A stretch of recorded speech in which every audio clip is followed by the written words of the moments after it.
those who are new, what we do here is really simple. We just see what happens. Yeah. Sometimes people, we do trainings and courses, and sometimes have to prepare classes and talk on topics and explain different philosophical outlooks so we can see clearly from one, from the other. But here, I really like to abandon all of that, kind of be rebellious towards academic attitudes and institutionalized approaches. Because when we do that, we kind of put ourselves out in the open. It's a really beautiful place to be. But first, what we should do is just get really quiet and remember what it is we're doing here, which is, let me just mute someone. How do I do that? All right. There we go. So we're all very fortunate to have the time to join a call like this. Everyone who's on here live, thank you so much for being here. I'm glad that you take the time to come here. And so since we're so fortunate to take this time out of our day, it's good to make best use of it.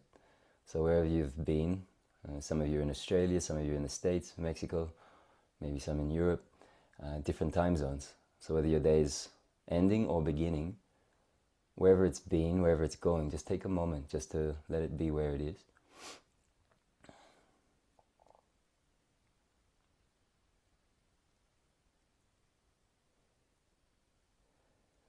Just to sit and notice what it is like when you stop.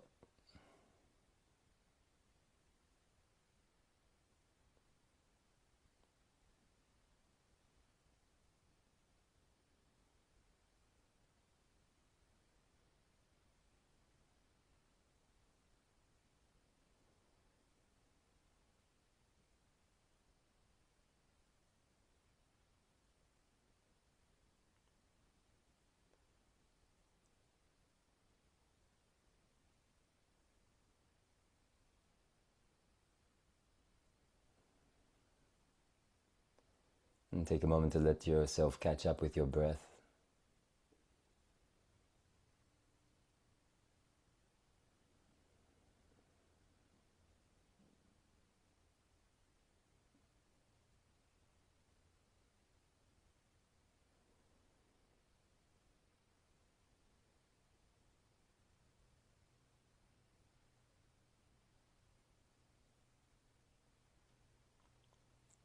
And get a sense of your body, your whole body, from your feet, your toes to your temples.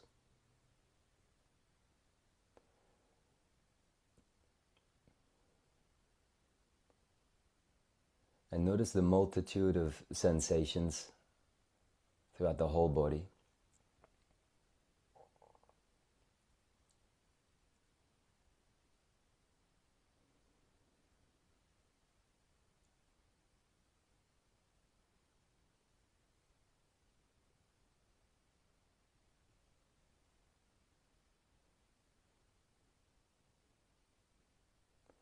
When we notice like this, the sensations in the body, the breath, it's a kind of a listening.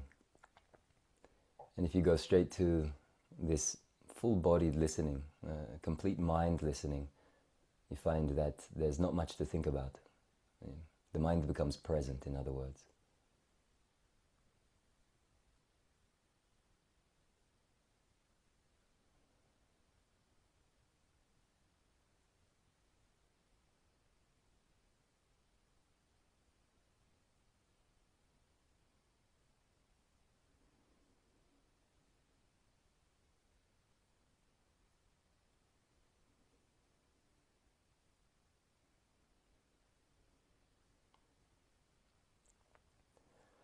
And so when you become aware of sensation in the body, when you become aware of the body, when you listen like this, you notice that the mind is quite clear, quite calm. If I ask you what you're thinking about, you say there's not many thoughts. If you really go to this place of listening, and then you look at the mind,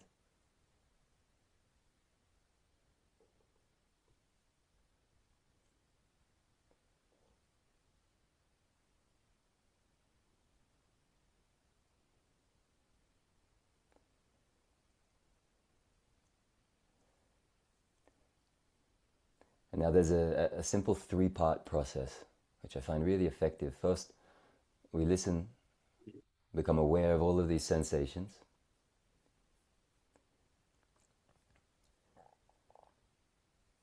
And then you notice when you are listening completely, aware of sensation, that the mind is clear. There's a kind of a blank state of mind, an empty mind. So step one, sensation. Step one, listening. Step two, mind is blank. And then step three, you notice what notices that the mind is blank. Or you notice what notices when the thought comes.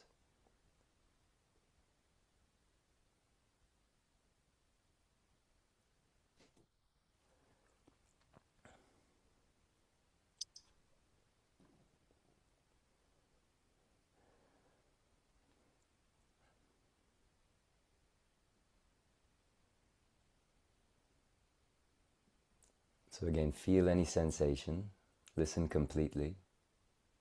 Notice in that moment of being completely in the moment, feeling, listening, that the mind becomes clear. And then the third step, notice what notices the clarity. So it's like you step back.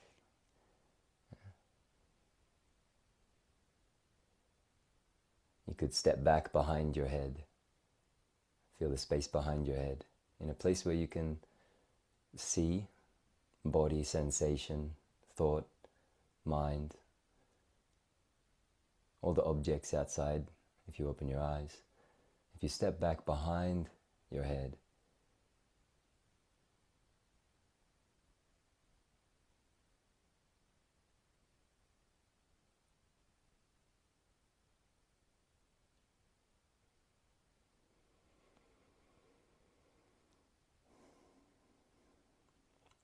I was with a client today and we did something like this, and I asked him to describe that place. And he said there was no words to describe it, but he said it was kind of like music. And I said, what does it sound like? And he said, well, it doesn't have a sound. So I said, what does it feel like? He said, it's just like a vibration, but it's silent. So a silent vibration. You go back to that place before the thought arose, the place that can see the thought, and see if you can find what he described as this vibrating, silent music.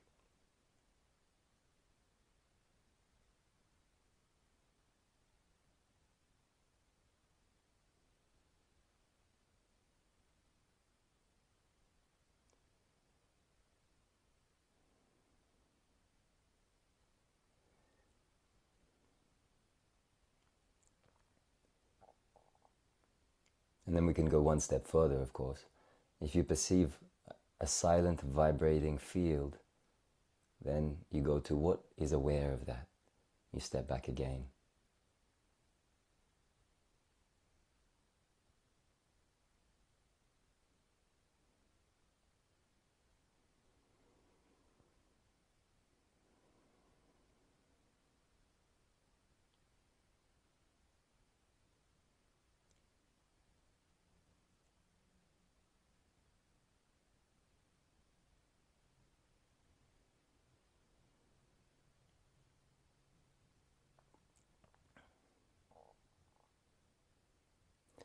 And so if you really step back this far to the point where every thought you have about it, then you step back again and look at it.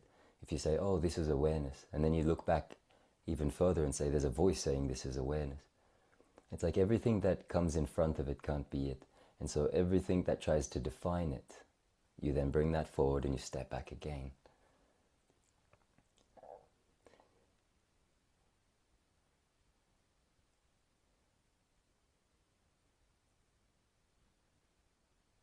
And we arrived here really quickly. However, this place and the implications of this place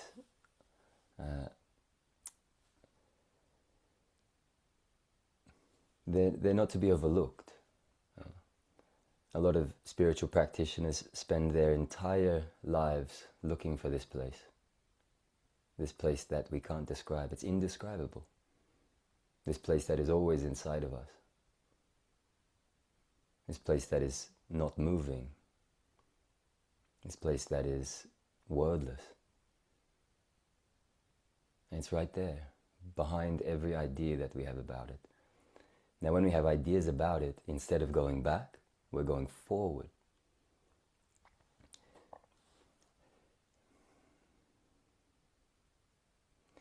In the Yoga Sutra it says that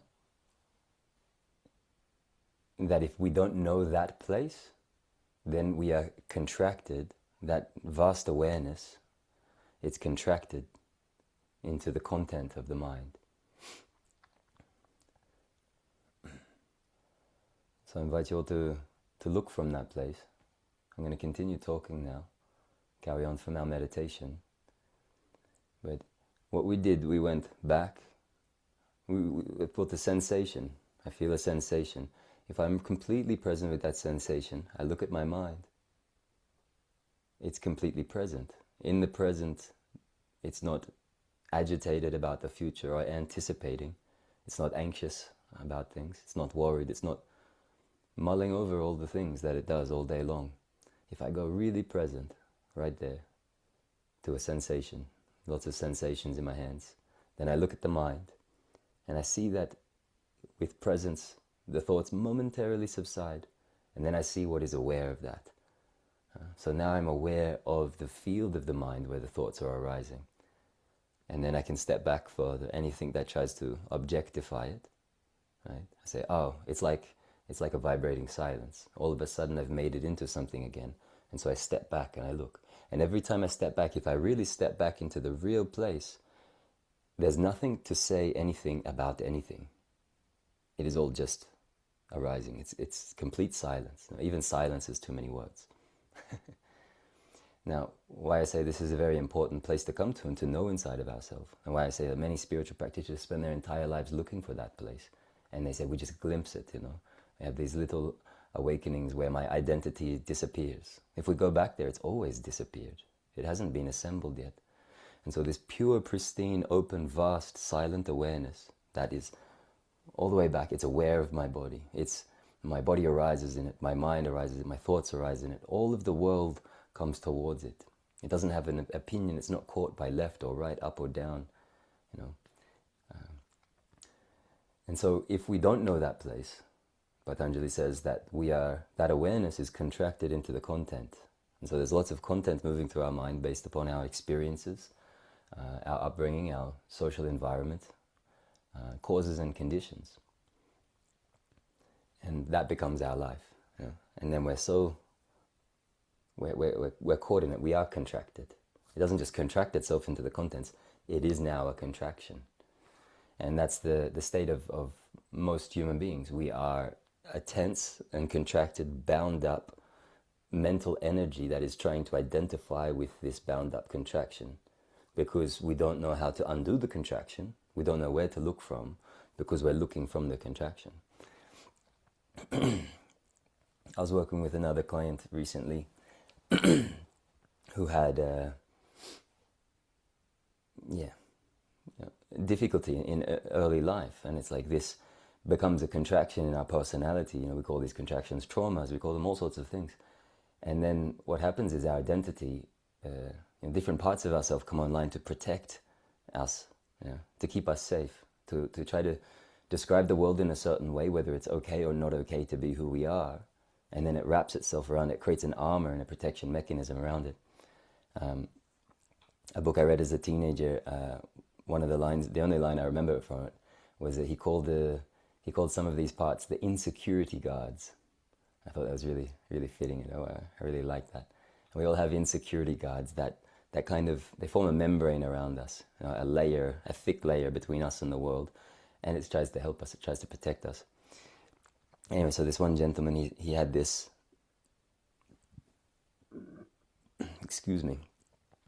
this low-level feeling that it was not okay to be here, that stemmed from, very, very early in life, like 1-2 years of age. So it's hard to reconcile with that. We don't know what to do with that.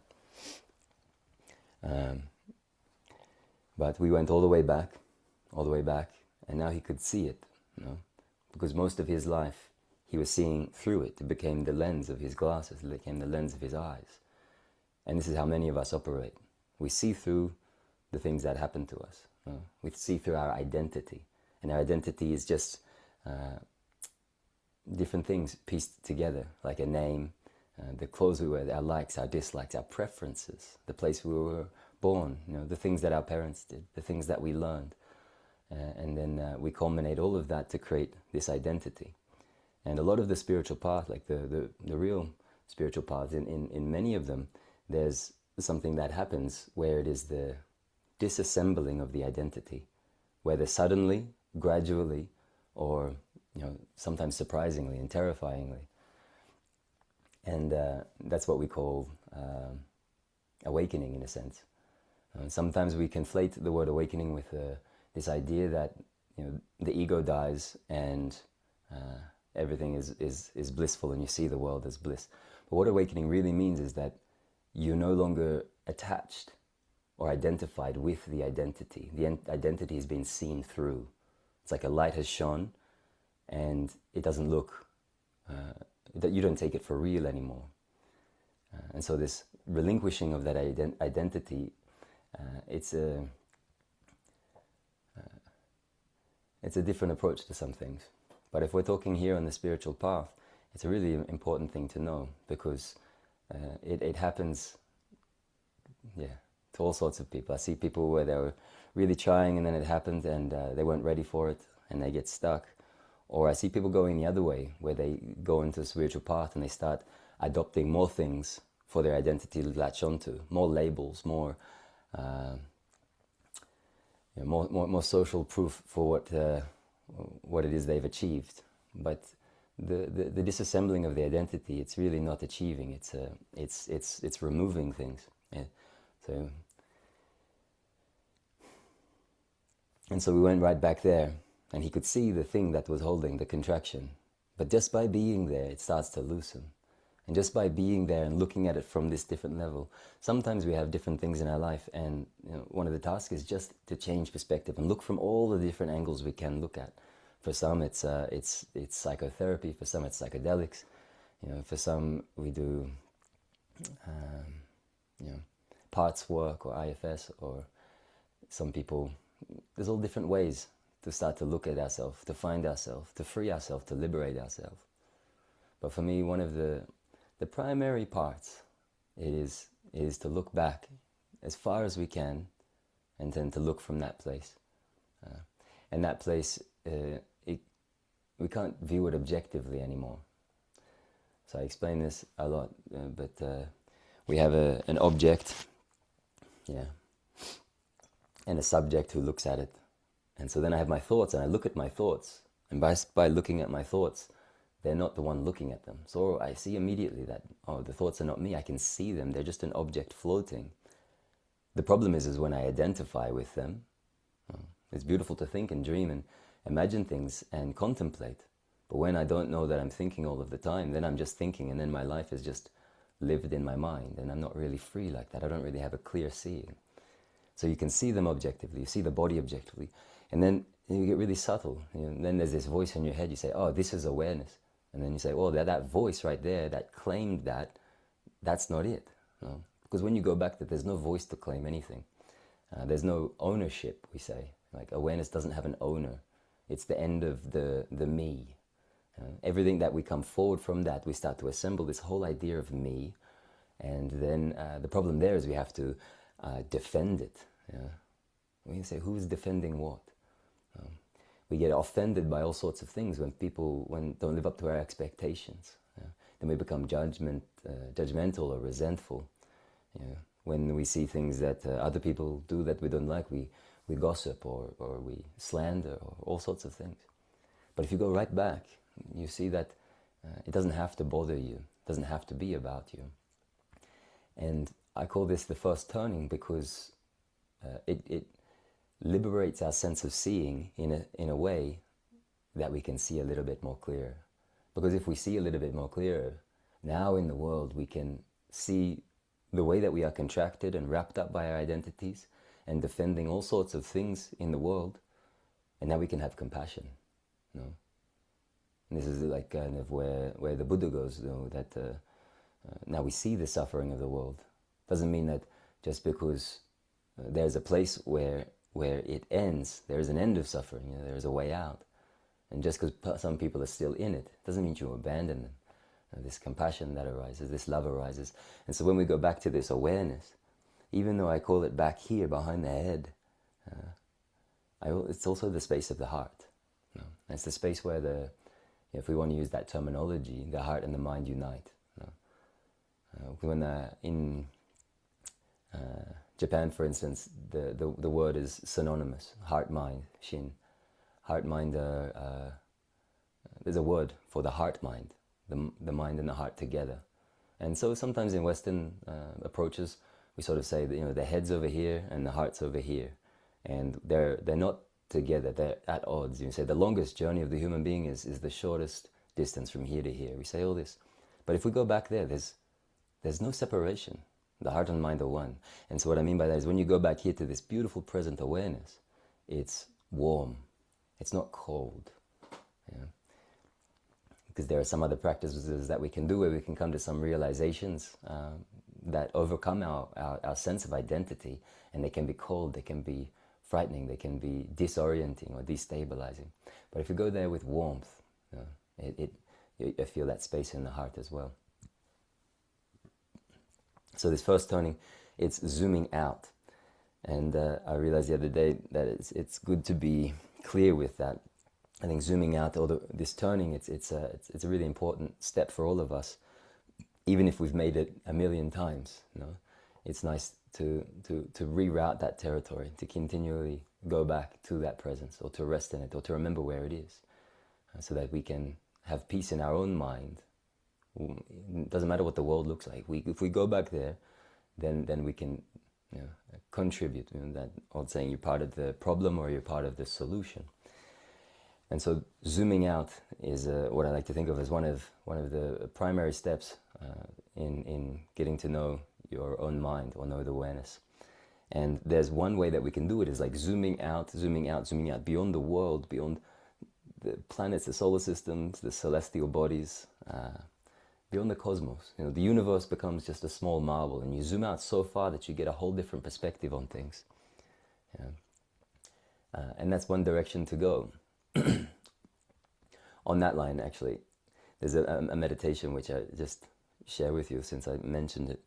So you zoom out as far as you can, very slowly. You're meditating, you zoom out, and you go beyond the planets, and you just get bigger and bigger and bigger and bigger and bigger until you can't get bigger anymore. And you hold this big space, this vast width, and then you keep one eye there, and then you zoom in to a cell. You zoom into the atoms, you zoom into the nucleus, you zoom right into the smallest of the small, and you keep zooming in and in and in and in and in.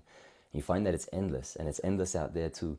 But you keep one eye out here, beyond the universe, bigger than the universe like a marble, and then you keep the other eye here, tiny, tiny, tiny, intricate, intimate, minuscule, endless, infinite. And then you hold them both together, and you just stay in that place. And it's a meditation from the Tantras. It's very interesting.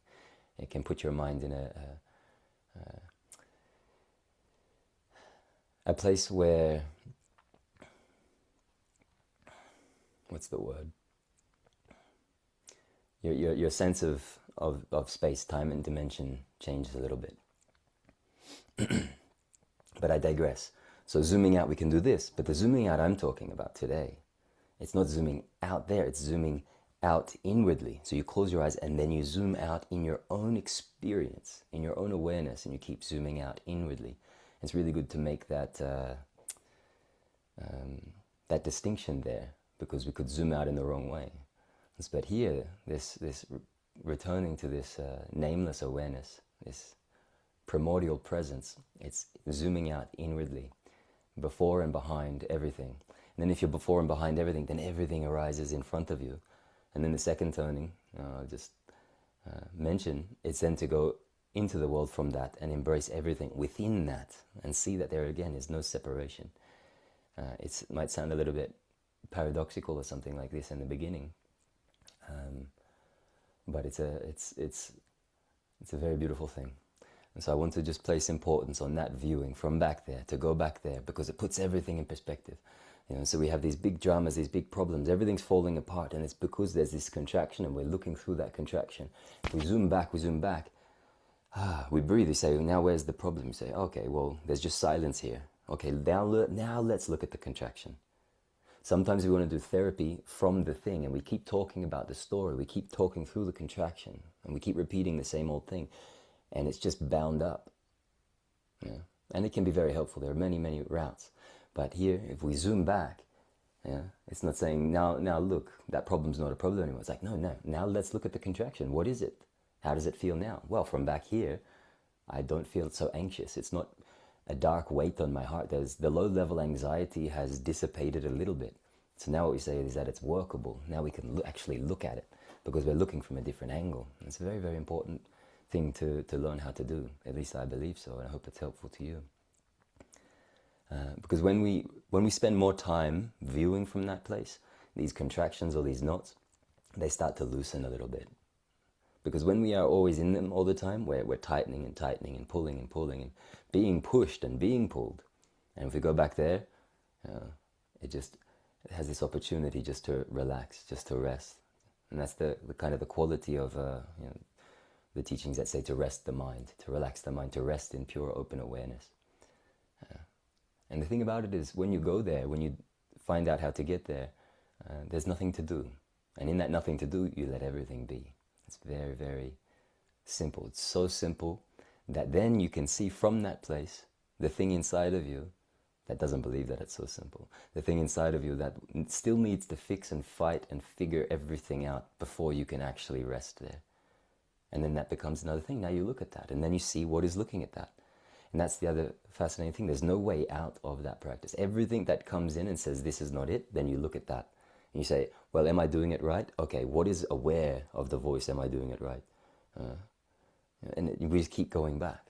And we keep being aware. And you keep creating a feedback loop for your own brain to say, he wants me to go, or she wants me to go to awareness. That's important. Because the other side of it is that we train our brain with all sorts of other things. Some of us, we wake up in the morning and the brain's so used to it. It's like, so the brain says, oh, I know what they like. They want to look at the phone. So let's go pick up the phone. I'll send that signal. And then we become trained through our habitual repetitive behavior.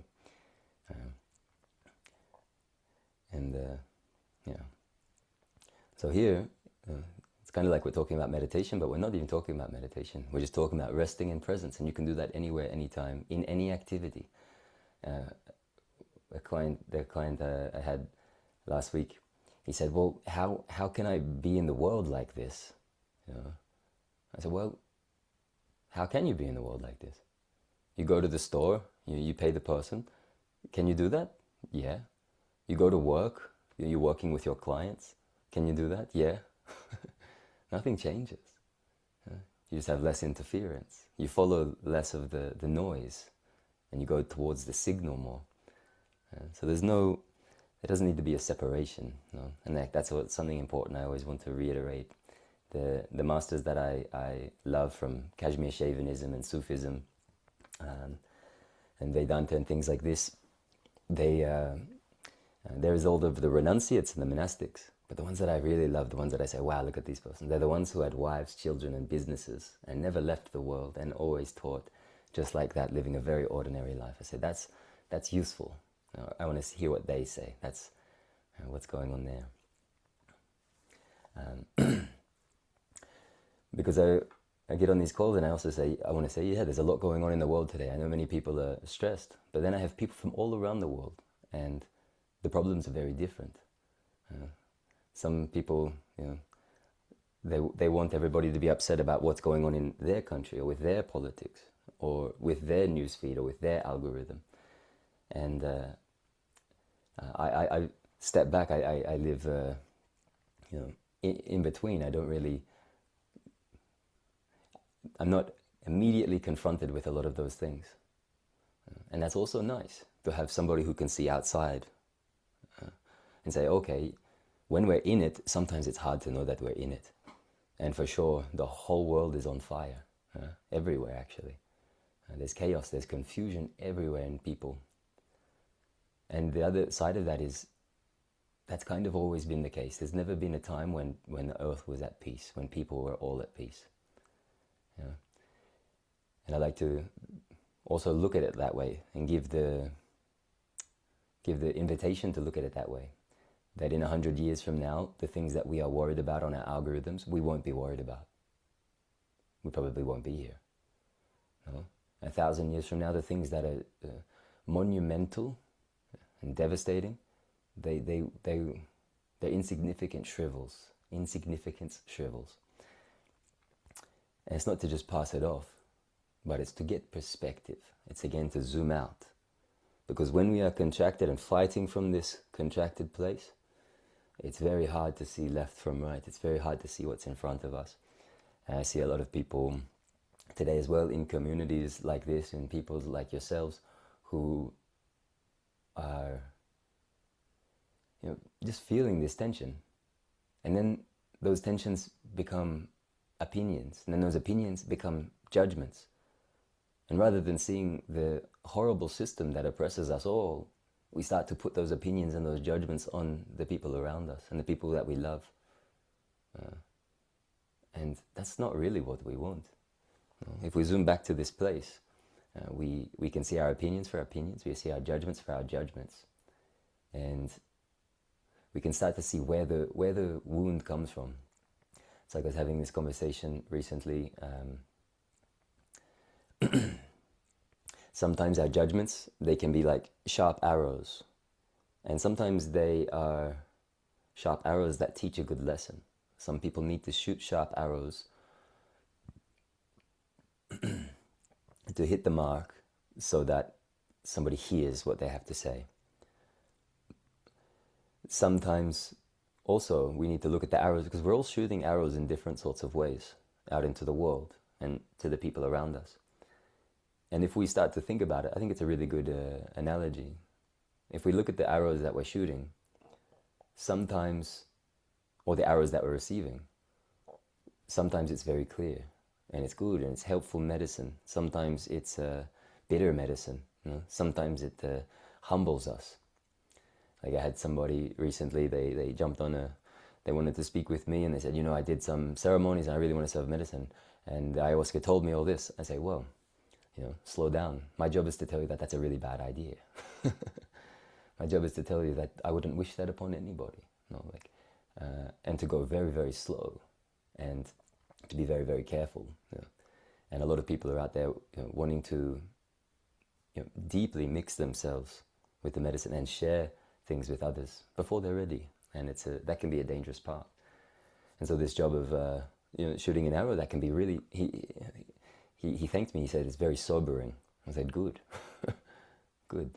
Sometimes we need a little bit of sobering from the intoxication we get from our enlightened insights or whatever it is. And so sometimes these arrows can be sobering, they can be humbling. And sometimes the arrows that we receive and the arrows that we shoot, they can be tipped with poison rather than medicine. And this is something I want us to be acutely aware of as well, to notice where our opinions and our judgments come from. Like sometimes the arrow of self-righteousness is dipped in deep judgment of others. Sometimes it's dipped in deep resentment. Sometimes it's dipped in deep fear. And if we keep going back, sometimes that aggression, it's dipped in unworthiness. Sometimes it's dipped in deep insecurity. But on the surface, it looks like strength and I'm right. But if we keep going back, it looks like a scared little child who's sending their projections out because it's too hard to look at where it's coming from. And so the arrows that we shoot, always we should have one eye on where it's coming from, to look at the source of the arrow. Because sometimes the arrows are coming from a poisoned place. And then they go out and they don't hit their mark. And the difficult thing, or the thing to think about when we shoot arrows is that you can't call them back. And sometimes the damage gets done. But if we look back, there's a slogan from the mind training sequence from Atisha in Tibetan Buddhism. And one of the slogans says, always know where the enemy is. I think that's correct. Always know where the enemy is. So always have one eye on the enemy. And the enemy in most of the translations, what is the enemy? It's aggression, it's self. So this feeling in us of fear or insecurity, resentment, betrayal, all of these things. It's like the seven deadly sins, the poisons, the kleshas. And so if we see even if it's come at us and we see that it was tipped in, that self-righteousness is coated as inflamed, with judgment or fear. If that arrow gets shot at me, rather than me attacking the person and saying no, or defending myself is what we usually do. We'd quick to defend ourselves. We say, no, I didn't say that, I did this, I did that. Or, no, it's actually like this, da-da-da-da. If you're looking at the arrows, there's nothing to defend. There's nothing to react to. But you look and you say, oh, I see this wound. I see this aggression. I see the enemy. And it's not you. I'm not going to make you wrong. I'm not going to make you bad. But let's bring this into the room because I want to see the place where it's coming from. And so that's how we direct our arrows and direct our aim. It's by directing them right at the source of where they come. I'm not sure if this is helpful for anybody, but it's something that was on my mind a couple of weeks ago and it's coming up now. So poison-tipped arrows, the arrows we shoot, the arrows we receive. If we confuse it, if we take it personally, then we defend. If we see where it comes from, then we start to see clearer. And then now we can actually talk about it. And we can talk about where it comes from. We can talk about what it means from there. And sort things out. There's clarity. I guess we'll stay on this topic for tonight. And to talk about some really important things. If you haven't heard them, I think, first of all, the kleshas, I just mentioned this word. If you don't know the kleshas, coming from Samkhya philosophy, Vedanta, and popularized in the Yoga Sutra, it's like these 5 poisons in yoga. And in Buddhism, they have a very similar correlation. They have their own poisons. And so this is how we start to identify the poisons in us, because we all have these poisons in us. When it comes to the kleshas, the first poison is called avidya. And many of us are familiar with this term. And avidya is kind of the root poison. Vidya means knowledge. Avidya means not knowledge, or wrong knowledge, or ignorance. And avidya means the very simple fact of not knowing the truth of who you are, or mistaking your identity. And so we did that in the beginning. We said, unless we know this, it is contracted and bundled into all of my likes, dislikes, preferences, all of the superficial surface level things. And then I hold on to that and I defend that and I protect that and I have pride over that. And it leads to a whole bunch of unskillful actions and perceptions in the world that confuse reality. So this avidya, it's claiming this identity as yourself without seeing this deeper background. Yeah. And so avidya, it starts the poisons, because when we have to constantly defend or attack or emphasize our place, then we're hurt when we are not chosen, when we're left out, when we need to find belonging. And then we look for the labels everywhere that define us, the right musical taste, the right flavors, the right food, the right people, the right music. And we look for our place everywhere because it strengthens that sense of identity. And that sense of identity, call it ego, it always wants to be strengthened because it's terrified of its demise. It's wanting to survive. I'll come back to the questions. So avidya, that's what it is, yeah? This claiming of identity. And then we go back, we say, wow, whatever this is that is aware of the identity, it doesn't even have an owner.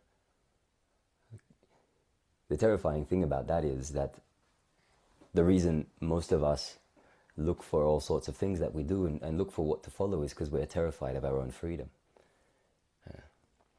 And that's a whole other topic. The reason why we look to scriptures and religions and people and persons and places and money and finances and jobs and relationships, it's because we're terrified of our own freedom. In a sense that many of the spiritual leaders of the world, like you look at Buddha or Jesus Christ, Ramana Maharshi, like these people, they asked you to find that place of freedom inside of yourself. And they continually do this. And then over the hundreds of years, they create shrines around them. And nobody actually listened. They said, well, they were free. But that person said, no, you are free. And this is how you do it. And this is where you look. I always find this fascinating. But I digress. So we're talking about kleshas momentarily. Avidya, then asmita. Asmita is it's the I maker. It's the sense of I am. It's this sense of I amness. This sense that sense of separation. And so I just spoke about how this wrong knowledge of identity. Now here is the formulation of the identity, or how the identity is formed, and it's formed through our likes and our dislikes, our relating to all the world. You know, we push and we get pushed back, and we start to define our boundaries in all sorts of ways. And a lot of this is just really healthy individuation. I mean, like, we want that, but if we're not aware of it, then we kind of we run out of control. And here we're looking at a path to awakening to the essence of what we are. And so first it says, well, if you want to awaken to that, you have to see that the identity that wants to awaken to that is not it. And so we have to really look at that identity and, like I said earlier, disassemble it. So we have avidya, then we have the actual sense of identity. So the wrong knowledge of who we are, not knowing who we are, the ignorance of who we are, then we have the identity. And then number 3 and 4, you've probably heard of raga and dvesha. Raga is attachment and dvesha is aversion. And so now, because we don't know who we are, we cling to this sense of who we are. We think that it's fixed. We cling to the sense of who we are, and we think that it's a fixed construct, that I'm my name, and I'm my mother's son, and I do this, and I like this, and I don't like this, and I don't like this. And we think that it's fixed, but it's changing all the time. You know? The music taste that I had last year is probably different to now. You know, the food that I ate 5 years ago, my taste buds have already changed. So a lot of the things that I assume to be myself as fixed, they're always changing. And so we see that there's not really much to hang on to there, but it's always trying to hang on. That's the paradox. There's nothing to hold on to, but all it does is try to hold on. Yeah. And the way that it does this is through these reactive mechanisms, by always clinging or like push-pull. It's either liking something or disliking something. And so when it's clinging, it's saying, I want more of that.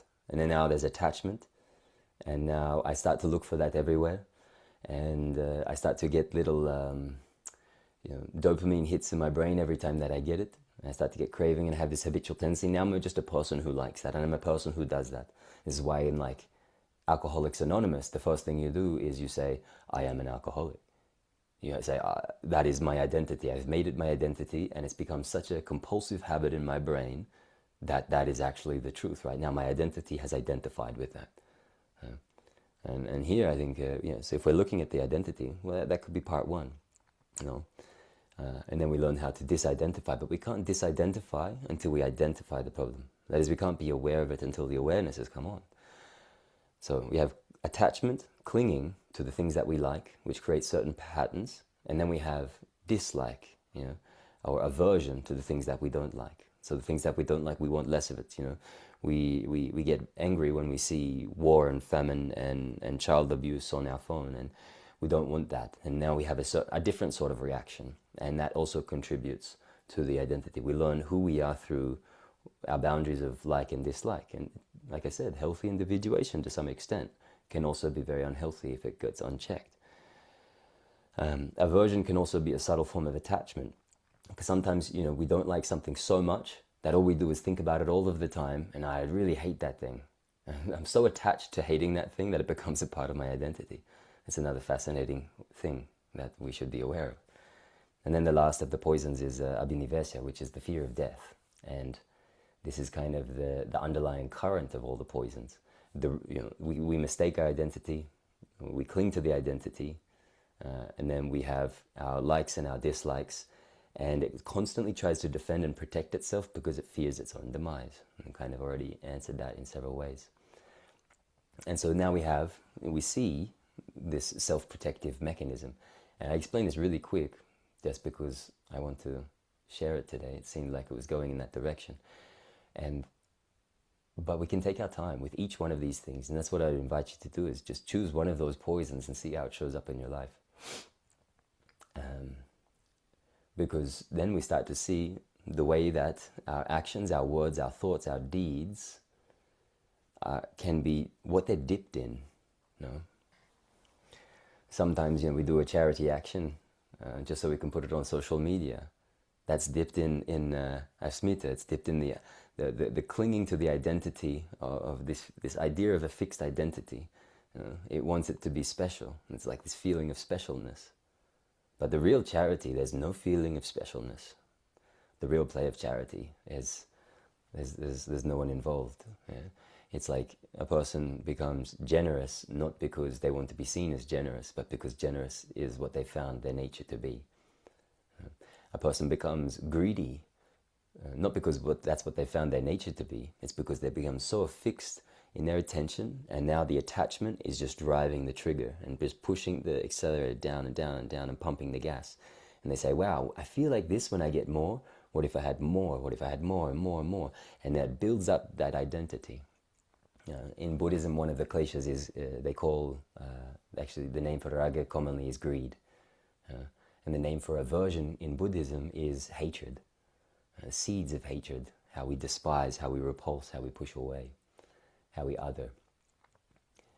And so the antidote, there are many antidotes, but here we need to stick to the one that we started with. The antidote, awareness. You say, okay, there's all these mechanisms at play, all of these patterns at play, all of these forces at play inside of me and in the world. And sometimes I can't tell where one ends and the other begins. I don't know where the line is.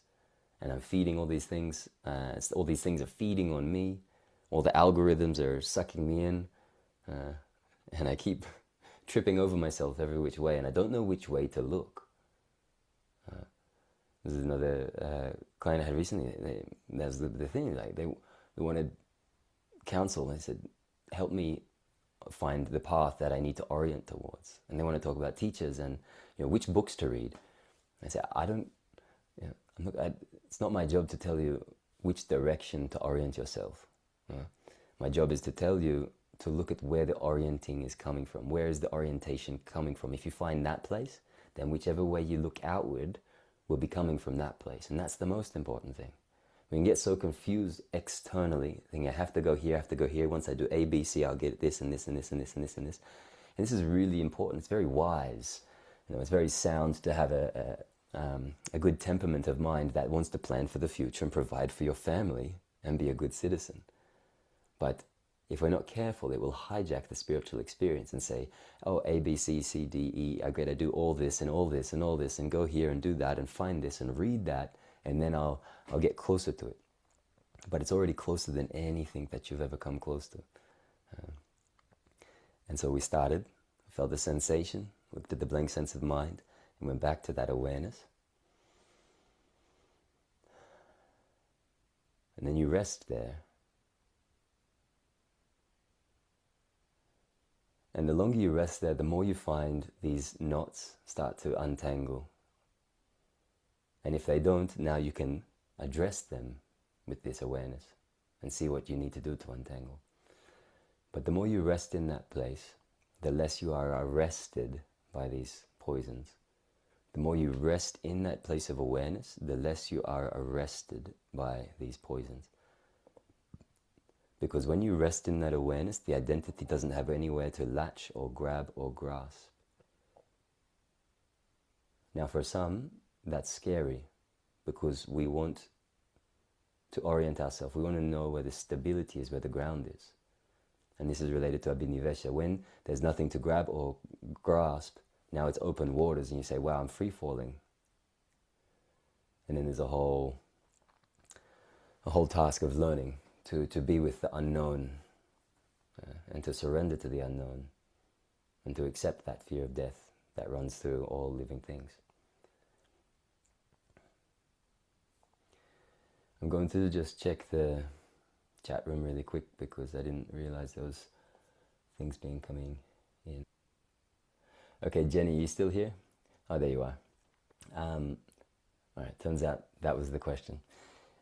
Can you speak to grief and guilt and how that is like shooting the poison arrow at yourself and how to release that self-aggression of regret?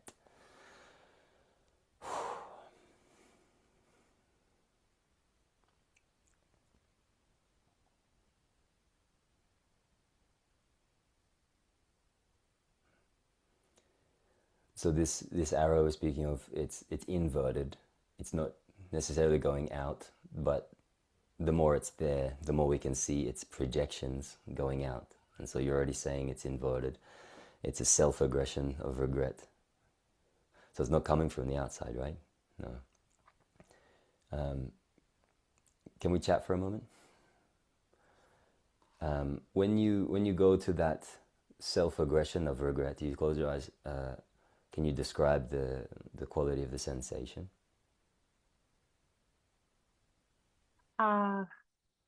So, right, I regret something that I did in the past, the loss of a relationship, and I just hate on myself.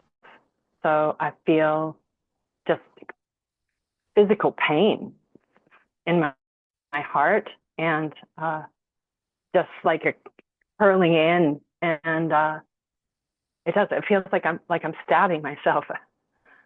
And it's not, I've tried to just relax and meditate and let it go and be present, which I can do, but it keeps coming back. The memories arise, and then I fall into this sort of self-flagellation thing. Yeah. Right. So it feels like pain. Yeah. So the sensation's like heavy. Heavy and tight. Mm-hmm. And yeah, just hot. Tonight, when we went back, so if you go back, we just established this place. You rest in that awareness. And now, what does it feel like from that place?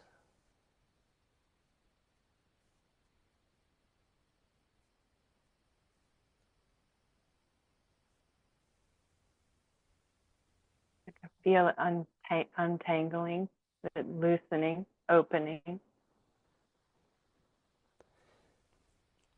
Yeah, so you're having a different experience, a lighter experience. And so I was talking to you tonight, when we go from that place into that thing, we can't see anything else but it, and it's contracted, it's bound, and it hurts. And that's true, and that's real. Maybe it's not reality, but it's real. And so what do we do about it? And we want to do about it, we want to talk about it, we want to fix it, we want to find help, and there are a lot of routes that you could take. Here, the route I'm saying, you go back and you say, okay, it's loosening, it's lightening, it's untangling. Interesting. So what that tells us is that it's not necessarily about what it's about, but now we've identified, you said, self-aggression. And then when we go into it, the mind says, this relationship, this thing, I messed up, I didn't do A, B, and C, and I carry around all of this, but really, there's just this energy. Like, the energy doesn't have any words, but we associate it with all of these things. And that's what hurts, right? Yeah. There's a wonderful quote. I don't know, can't remember where it comes from, but it says, suffering is what happens when we wrap a story around the pain.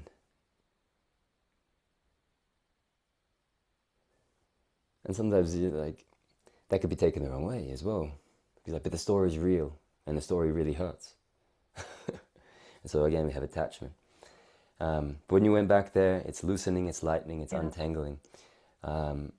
Two words that you say there to speak to, grief and guilt. And first of all, guilt, not necessarily like shame. Guilt can be a very positive emotion. You know, like you think it can teach us a lot. It can kind of, this inner reprimandment of something that we did that wasn't right, and you say, okay, you're guilty. You know, it's actually good to be guilty for a lot of people. Like, it's like, okay, I won't do that again. Right. So guilt, I don't want to shame guilt, if you know what I mean. Like maybe there's something beautiful there. It gets difficult when it gets stuck. And then when we start to identify with what it tells us, now we start to become into shame more, because now it's about me being a bad person. That's not a positive. That's kind of what happens, though. That's what my mind does, is just keeps saying mean things to myself, like, you are a bad person, you're a real loser, whatever, the voice. And so you're able to be aware of that voice, no? You're able just to watch it, just to let it be there. Yes. And I do wish to get rid of it. And I know things like that can't be gotten rid of, but I just wonder how to, it just keeps cycling back. It just keeps coming back.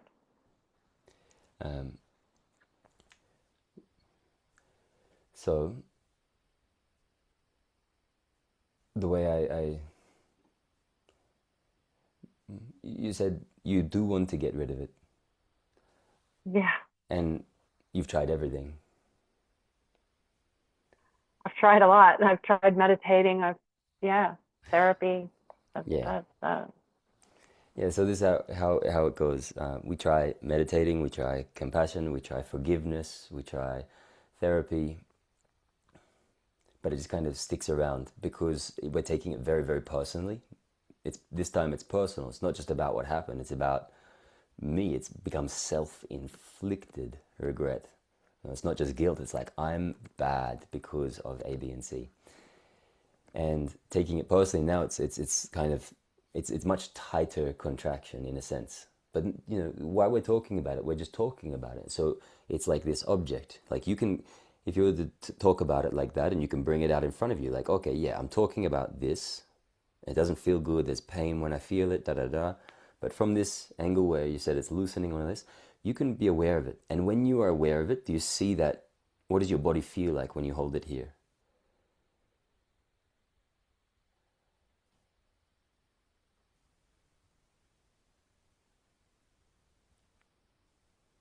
Well, right now I feel a sense of curiosity, and also feel less attached to it.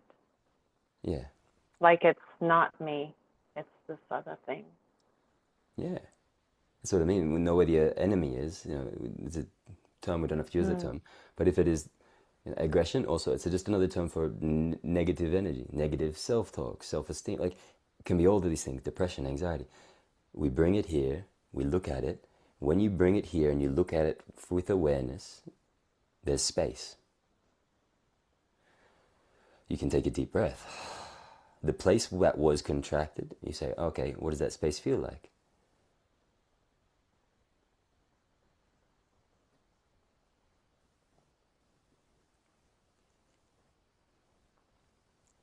The space where it was contracted, how's that?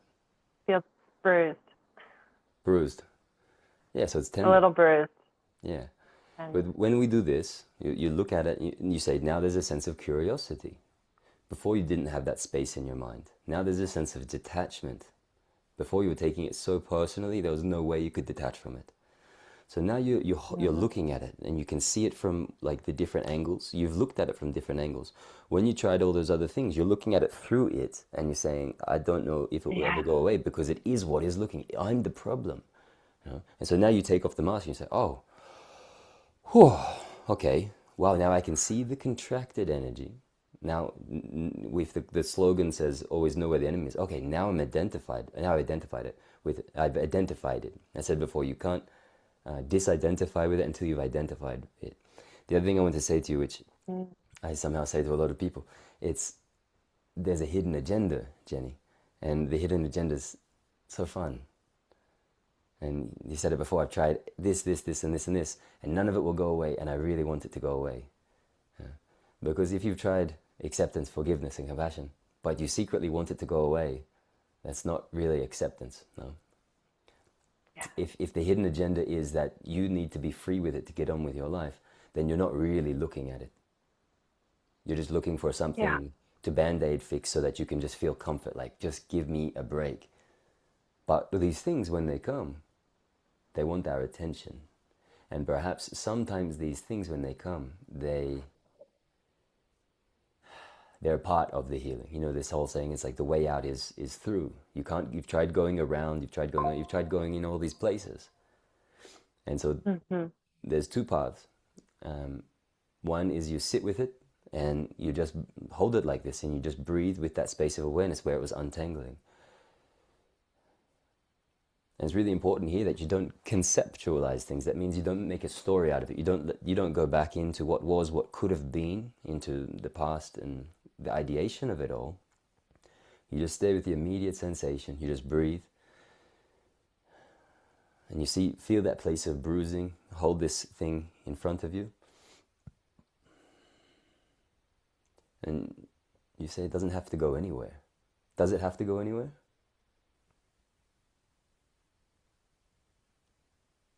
It can be wherever it is. I hear you. Yes. Is it true? You hear me, but is it true? Yes. Yeah, you have some tears.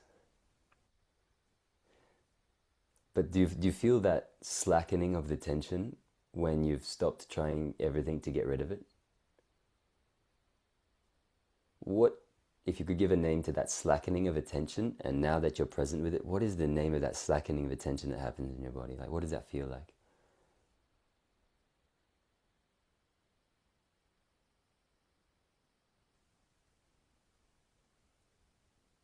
Oh, relaxing. It feels like the good kind of surrender. And so this is what I was talking about in tonight's class, is when this awareness is contracted into that, it's all it knows, and it forgets itself. It doesn't know who it is. And it thinks that it's this, and it contracts as this and this identity. And now we have certain things that happen to us that make us try to solidify the identity even more. And so this voice in your head, it's the voice of this contraction saying, this is who I am, I need to survive, and you did this, you shouldn't forget this, you're like this means A, B, and C, now you keep doing this. And now you zoom back into this and you say, oh, like I can hold that as an object, like out here, I can look at it, I can be curious about it. And as soon as I do that, as soon as I'm aware of it, I'm free of it. What'd you say? I'm sorry, I'm going to go mute again because I'm at work and it's time to begin my work. Okay. Last thing. When you're aware of it, you're free of it. When you're aware of it, you see that you don't have to always be contracted to it. And so work in this place. Notice when you get contracted and come back and work at the threshold and keep relaxing into it. But we'll leave it there. Thank you for your time.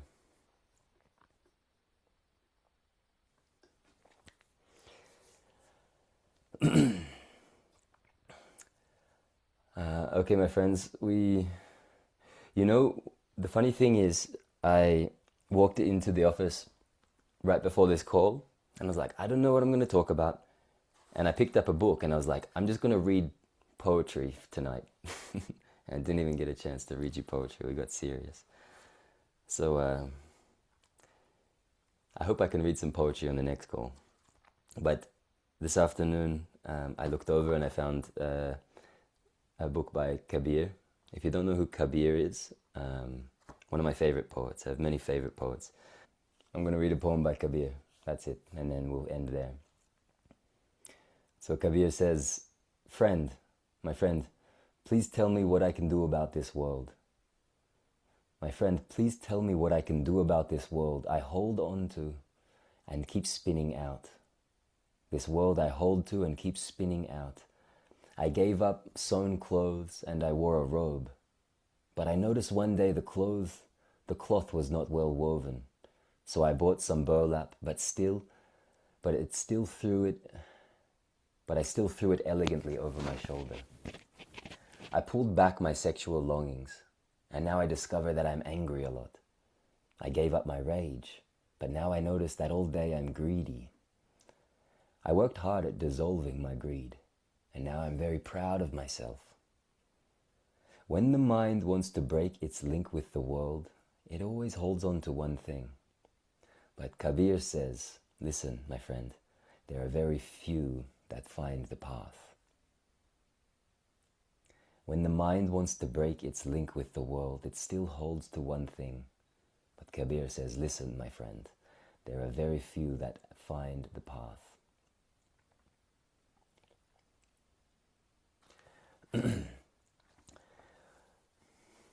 So my friends, wherever you are, whatever's going on, I hope that you find the path of this beautiful awareness, this beautiful being that is being all things, the being that is the sea, and that I am the wave, the being that is the fire and I am the flame, the being that is the father and I am the son, the being that is the mother and I am the daughter, the being that is in the heart of all, the being that is being all, the being that is me, the being that is you.